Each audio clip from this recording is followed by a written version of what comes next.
एक व्यास जी कथा कर रहे थे और कथा करते करते बार बार बोले कि श्री हनुमान जी महाराज जैसे ही अशोक वाटिका में गए, अशोक वाटिका के सुंदर श्वेत पुष्प देख करके हनुमान जी महाराज मचल गए।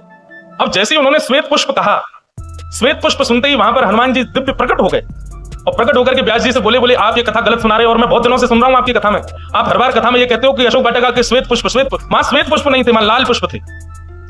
व्यास जी महाराज तो बड़े प्रसन्न हो गए, बोले ओहो साक्षात हनुमान जी प्रकट हो गए। लेकिन व्यास जी बड़े चतुर थे, उन्होंने हनुमान जी की बात पर राजी ना करके अपनी बात थोपने लगे। बोले नहीं आप तो ऐसे ही बोल रहे हो, हम जो कह रहे हैं वो सत्य है, अशोक वाटिका के पुष्प श्वेत थे। हनुमान जी बोले अभी अपनी गदा का प्रहार कर देंगे। तुम गए थे कि हम गए थे? तुम तो कथा सुना रहे हो, हम तो अशोक वाटिका गए थे, वहां के पुष्प श्वेत नहीं लाल थे।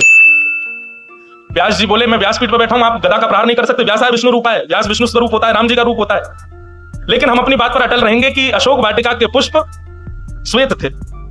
हनुमान जी बोले तुम नहीं मानोगे, अरे हम प्रत्यक्ष अशोक वाटिका में थे, हमारी बात का कोई प्रमाण नहीं। व्यास जी बोले नहीं आपकी बात का कोई प्रमाण नहीं। बोले रुको मैं अभी तुमको प्रमाण देने के लिए अभी किसी को लेके आता हूं। बोले जाओ ले आओ। हनुमान जी महाराज सीधे साकेत गए। साकेत में जाकर के राघव और श्री जानकी जी बैठी थी, चरणों में प्रणाम किया। बोले व्यास जी गलत कथा सुना रहे हैं। बोले क्या सुना रहे हैं? बोले वो कह रहे हैं कि अशोक वाटिका के पुष्प श्वेत थे। मैं तो मां वहां आपके पास आया तो मुझे पता है कि पुष्प लाल रंग के थे, लेकिन वो व्यास जी मान ही नहीं रहे हैं, वो कह रहे हैं कि श्वेत पुष्प है।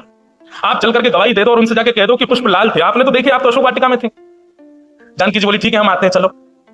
अब तुम्हारे व्यास जी की कथा में हनुमान जी प्रकट हो गए, हनुमान जी के साथ साथ जानकी जी प्रकट हो गए, जानकी जी के साथ राम जी भी प्रकट हो गए, सब प्रकट हो गए।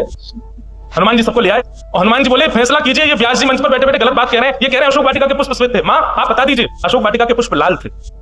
जानकी जी मंच पर आई, व्यास जी को प्रणाम किया, भागवत जी को वंदन किया। बोले नहीं व्यास जी जो कह रहे हैं वो बिल्कुल सत्य है, अशोक वाटिका के पुष्प श्वेत ही थे।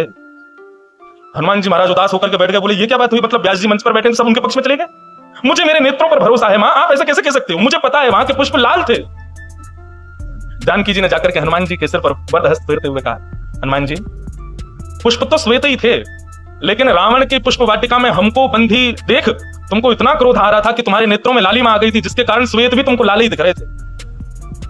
और वास्तविकता तो हनुमान जी यही है कि पुष्प वहां के श्वेत थे। जब जानकी जी की बात ने मोहर लगा दी तो हनुमान जी महाराज व्यास जी से जाकर के बोले क्षमा कर दीजिए, अब तो मां भी कह रही है तो वहां के पुष्प श्वेत ही रहे होंगे। तब व्यास जी ने चरण में प्रणाम किया। बोले आज हनुमान जी से ने संवाद करने में, हनुमान जी की बात रोकने में, हनुमान जी की बात को नीचे करने में एक प्रभाव हुआ कि हमारी कथा में पूरा राम दरबार प्रकट हो गया और ये सब हनुमान जी